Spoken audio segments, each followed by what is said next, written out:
What's up everybody, I am Jaspreet Singh and welcome to the Minority Mindset. You know, when you're on YouTube, you quickly realize what stereotypes people have of you, or people that they think look like you, or people that are completely unrelated to you. I'm not taking no financial advice from a cheap terrorist. Wait. What did you just call me? Did you just call me cheap? Well, yeah, okay, maybe. You might have heard or seen in movies or somewhere that Indian people are stereotyped for being cheap. But why is that the case? Why are Indian people known for being financially cheap? Well, there is some truth behind it. First, who the heck am I? Well, if you don't know, I am a Sikh and it's pronounced Sikh, not Sikh. Man, this guy Jaspreet is so sick, yo. And my family comes from a state in India called Punjab, which is located right here.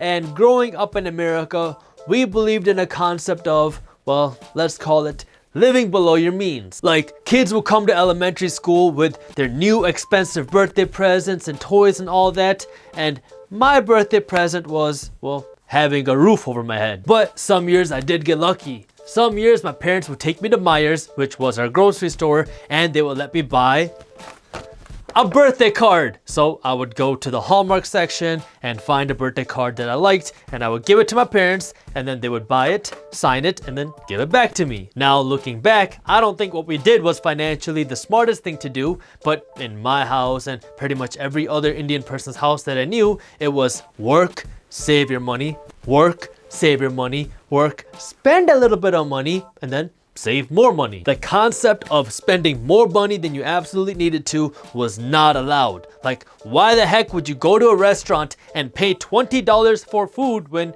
you could just eat at home? Why would you go to a movie theater and pay $10 for a ticket and then buy popcorn when you can watch the movie at home for free in 6 months? Who in their right mind would pay $2,000 to go to Disney World when you can just open up your computer and go to Google Images and see everything there? Oh my God, Disney World looks so cool. I'm having so much fun. Again, this is not what I'm saying you should be doing, but there's a reason why so many people from India and immigrants in general live like this. First off, India has extreme wealth disparity, where you have something like 60 million people living in slums where a lot of times you don't have electricity, let alone water. And even if you make decent money, people in Punjab still don't even have running water or electricity 24 hours a day. So when it's 115 degrees outside, you feel like you're living in a sauna inside and out. So that concept of using as little as possible is ingrained in people's lifestyles. Like, you know how if you eat an apple or a plate of food, you have a little bit of scraps left over that normally you just throw away and go on with your day?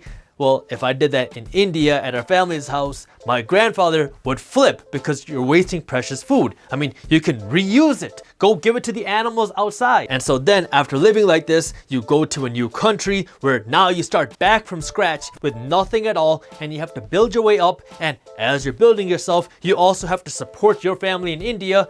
You go into survival mode. Remember, you left your family, your friends, your culture, and everything behind, all for a shot at a better life. It's just a dream that you had in your mind, and so now you work like crazy, but you don't want to do anything that could potentially hurt your finances. So you buy what you need and nothing else, and you work like crazy without taking sick days and without taking vacations. This way you can fulfill your dreams of making it and succeeding in a new country. And growing up and seeing this taught me two very important lessons. For one, you have to learn about money and investing. This way you can create income streams so you can go out and enjoy life and help others instead of just having your money sit there and lose value to inflation every single day. Me and pretty much everyone else I grew up with never heard of this concept of investing as we were growing up. I did not know that you could use your money as a tool to earn you more money. I never saw anybody do that before, and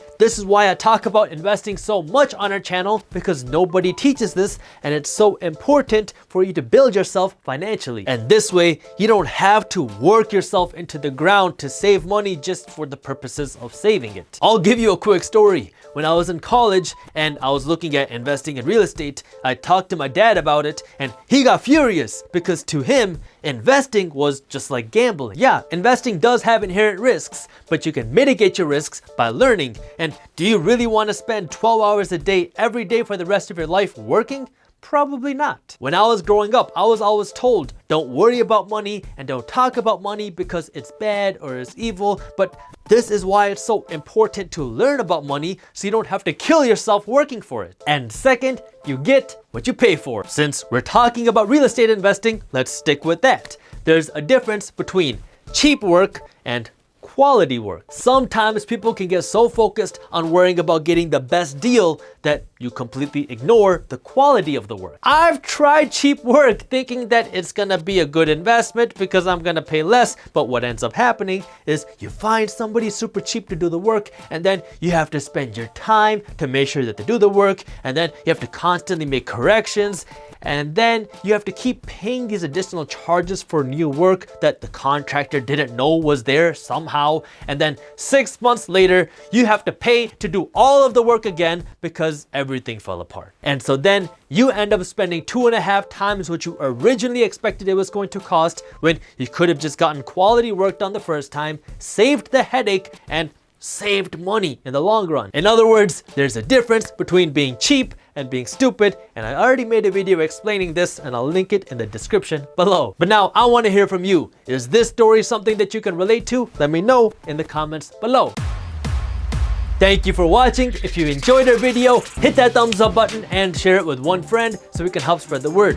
Don't miss our new videos on entrepreneurship, business, and money every Wednesday and Friday at 7:30 a.m. Eastern Standard Time. So hit the subscribe button and the notification bell. That way you actually find out when our new videos are released. And as always, keep hustling.